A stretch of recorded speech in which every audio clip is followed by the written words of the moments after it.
So we talked about partitioning, and we're going to be using the length model to figure out these two problems. So we have our number line here, and this is going to be from home to school. So Nicole is walking from home to school, and we're going to figure out how much she has walked so far. This is her distance right here, the line with the arrow pointed to it. So this number line has been partitioned, but some of the partitions aren't labeled, and we don't have all the partitions here. So we need to figure out where Nicole is. So we're going to do some assuming. So looking at this number line, we can assume that this one is in the middle. So that would be 1/2.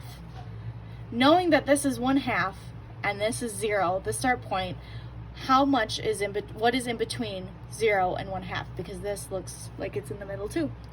We can assume that's 1/4. So Nicole would be 1/4 of the distance to school. And we can check this using rulers, because this has been measured out to actually be correct. This one gets a little bit harder. We have this partitioned. This is Nicole's distance. So we have 1, 2, 3 sections. 1, 2, 3 sections. And we need to figure out what distance this is. If we have 3 sections, we can assume that this is broken down into thirds. 1/3, 2/3, 3/3.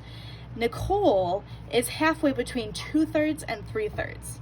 Now, most people are going to write 2.5 over 3, but we can't do that. That's not right. That's not an actual fraction. So we need to make these into equivalent fractions. So if this is 1/3, 1/3, and 1/3, we can assume that this is also 2/6, 2/6, and 2/6. If these are each 2/6, and this is halfway between, this would be 4/6, and this would be 6/6, what's halfway between 4/6 and 6/6? Let's label these. 4/6, 6/6. What's halfway between those 2 points? Well, that would be 5/6. Nicole is 5/6 of the way to school.